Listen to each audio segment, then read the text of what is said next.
At just 10 years old, Emily Dawson lived in a house where childhood had no place. Her frame was frail, her eyes dulled by years of fear, and the warmth of her mother's embrace was gone.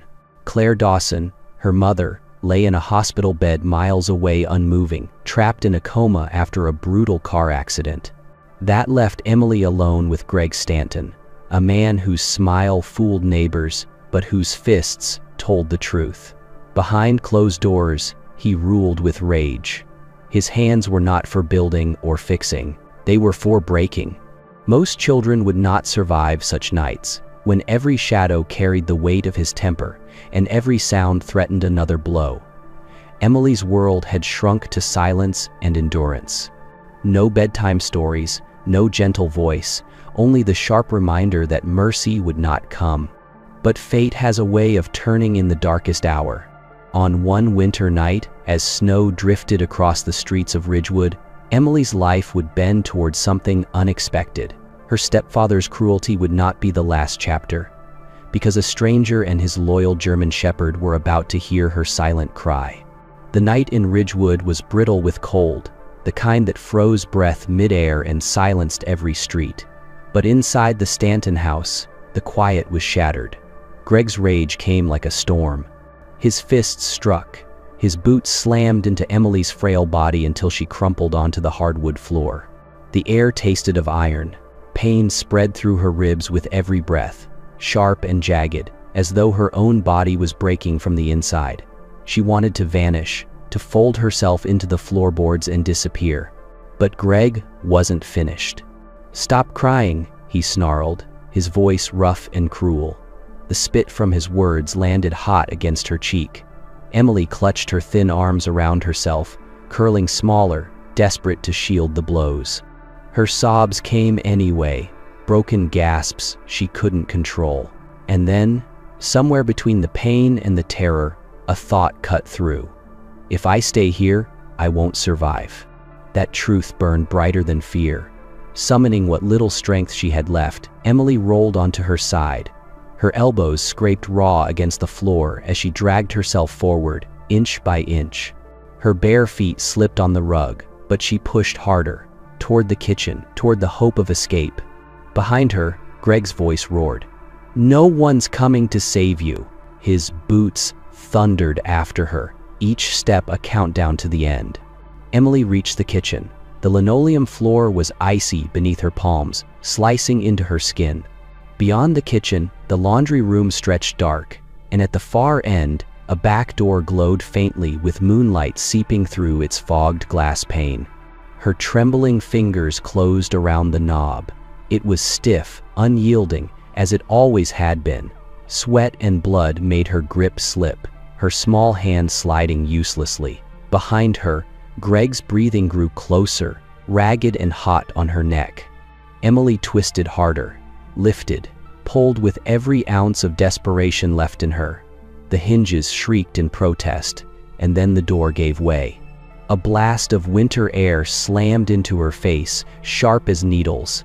The cold was merciless, but to Emily it was freedom.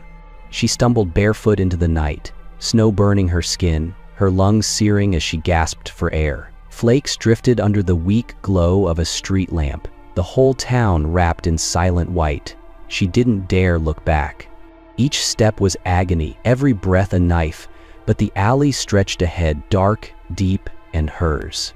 Behind her, the back door yawned open. Greg's shadow filled the frame, monstrous against the dim light. "Emily!" he bellowed. But she kept moving. She pressed her hand to her chest, veering into the damp shadow of a brick wall. The sound of Greg's footsteps thundered, then dulled, swallowed by the snow and the night.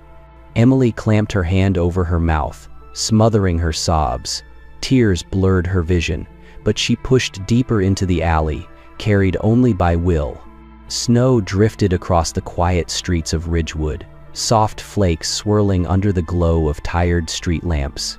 Officer Jason Hale walked his usual patrol, his boots crunching in rhythm with the paws of his partner Ranger, a German shepherd whose muscles moved like coiled steel beneath his thick coat.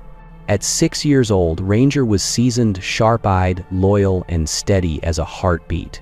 Jason had been on the force for nearly 2 decades. Once, he had been a husband too, but the illness that stole his wife left him with long nights and empty rooms. He buried himself in work, and in Ranger's company, he found a kind of family he thought he'd lost forever. This night felt like all the others, cold, still, uneventful until Ranger froze. His ears shot forward, nose lifted to the wind. A low growl rumbled in his chest, deep and urgent. Jason halted instantly, every instinct alive. "What is it, boy?" he murmured. Ranger strained toward a narrow alley swallowed in shadow. His body was taut, his tail stiff, the growl shifting into a sharp bark. Jason unclipped the leash slightly, his pulse quickening. He had learned long ago to trust the dog without question. "Show me," he whispered. Ranger surged forward, snow scattering beneath his paws. Jason followed, flashlight slicing through the dark. At first, there was only silence. Then, against the brick wall, he saw her. A small figure lay crumpled against the brick wall, half buried in snow as though the night itself had tried to swallow her whole. Her shirt, ripped and hanging in tatters, clung to a body so frail it seemed any gust of wind might break it. Her bare legs were striped with bruises, some deep purple, others fading yellow, the evidence of pain layered over time. Her skin was pale, mottled with the harsh bite of winter, and her lips had turned a chilling shade of blue. Strands of blonde hair clung to her damp cheeks, frozen by tears that had long since dried in the cold. A thin smear of blood streaked her mouth, staining her chin in stark contrast to the whiteness of the snow. Jason's breath caught. His chest tightened until it hurt. She looked impossibly small, impossibly broken. 10 years old. Maybe younger, he thought. No child should ever look like this, abandoned, shattered, and left to freeze. He dropped to his knees, the cold instantly seeping through his uniform, but he didn't care. Shrugging off his heavy coat, he wrapped it gently around her trembling frame. The fabric swallowed her, but still she shook violently, her body fighting the cold and the terror within. Her eyelids fluttered, gray eyes flickering open, hollow, distant yet still searching. And then they locked onto his.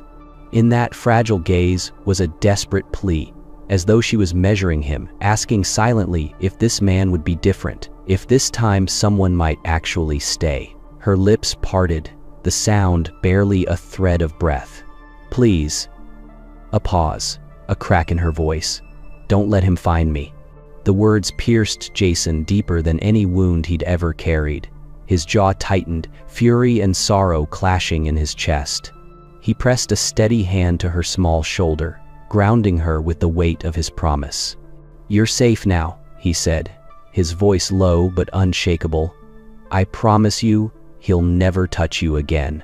Beside him, Ranger shifted. The German shepherd lowered himself carefully into the snow, his warm body pressing against hers. The dog's amber eyes stayed locked on the girl, unblinking, protective. She reached trembling fingers into his fur, clinging as though to life itself. And in that moment, man, child, and dog, something unspoken passed between them. A vow written not in words, but in presence. A vow that this little girl would never face the night alone again. The ambulance roared through the night, sirens wailing as the lights painted streaks of red and blue across the snow. Inside, Emily lay wrapped in blankets, her small frame shivering beneath the weight of exhaustion and pain. Oxygen hissed softly at her side, monitors blinking as paramedics worked with quiet urgency. Officer Jason Hale sat close, his presence filling the narrow space. Beside the stretcher, Ranger had refused to stay behind. His amber eyes never left Emily, his massive head resting against the edge of the cot. Each time her breath caught, the dog nudged gently closer, anchoring her to the world. At St. Mary's Hospital, doctors rushed her into the pediatric ward. The fluorescent lights revealed what shadows had hidden: bruises old and new, ribs tender to the touch, her body too thin for a child her age. Malnutrition, repeated trauma. The language of cruelty written across fragile skin. Jason stood by silently, fists clenched at his sides, forcing himself not to react. He had seen neglect before, but this was a pattern, a life built on pain. Later, when the room had quieted, Emily clutched something against her chest. A small, worn notebook, its cover frayed, edges curling. Jason crouched beside her bed. "May I?" he asked gently. Her fingers trembled as she let go. He opened the first page. Scrawled handwriting filled the lines. "June 3rd, he locked me in the basement again. I was hungry. I counted spiders so I wouldn't cry." Another page. "July 14th, he hit me with the belt. My ribs hurt. I couldn't breathe." Page after page, the story unfolded, her silent testimony written in pencil smudges and tear stains. Jason closed the notebook carefully, his large hands trembling as though the fragile pages might crumble beneath his touch. Each entry still echoed in his mind. The hunger, the bruises, the endless nights locked away in the dark. It wasn't just a record of abuse. It was a child's desperate attempt to prove she mattered, to leave behind evidence in case no one ever believed her. His throat burned with a fury he forced back down, because anger would not help her now. What cut deepest wasn't the cruelty itself, but the silence she had endured. A little girl had cried into the dark, and the only one who had listened was the page beneath her pencil. Jason's jaw tightened, his chest rising with a heavy breath. He thought of his own wife, gone too soon, of the emptiness he had carried in the years since. And now, here was Emily, 10 years old, carrying a weight no child should ever know, her words scrawled in shaky lines that screamed louder than any courtroom testimony. He leaned closer, lowering his voice so only she could hear. "This is your voice, Emily," he said, his words steady but laced with quiet resolve. "And I promise you someone is finally listening. I will not let this be ignored." Ranger lifted his head at the sound, as if echoing the vow. By morning, the evidence was in motion. Officer Jason Hale carried Emily's notebook into the precinct, his jaw set like stone. Every entry, every bruise, every fracture, it was enough to demand answers. With the help of Detective Rachel Mendez, a seasoned investigator with little patience for cruelty, the warrant came quickly. That afternoon, 2 squad cars rolled up to the Stanton house. Snow had been shoveled neatly from the walk, curtains drawn tight as if secrets could be hidden behind fabric. To the neighbors, it looked like any other family home. Jason knew better. Ranger strained at the leash the moment they stepped inside, his nose twitching furiously. He pulled Jason down the hallway, nails clicking against wood, until he stopped at a locked door. The smell of mildew seeped from the cracks. Ranger barked, deep and insistent. Detectives forced the door open. A narrow stairwell yawned into darkness. Their flashlights swept over concrete walls, stained with damp, chains bolted into stone, and a discarded belt darkened with old blood.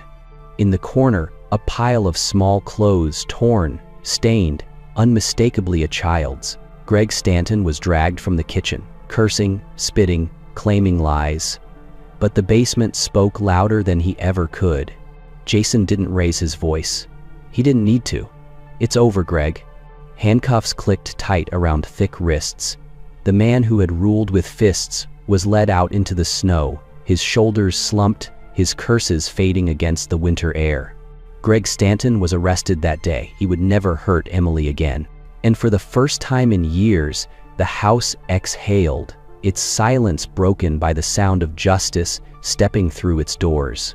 The days after Greg's arrest felt like stepping into another world. For the first time in years, Emily woke up without the sound of heavy footsteps in the hallway. Instead, there was the steady rhythm of Ranger's breathing. The German Shepherd curled at the foot of her bed in Jason Hale's modest home. Jason had agreed to take temporary custody until social services could decide her placement. His house wasn't grand, a small 2-bedroom bungalow on the edge of town, but it carried something Emily hadn't felt in a long time: safety. The first nights were the hardest. Emily woke often, heart racing, convinced she'd hear Greg's voice. Each time, Ranger was there, pressing his warm body against her side until her breathing calmed.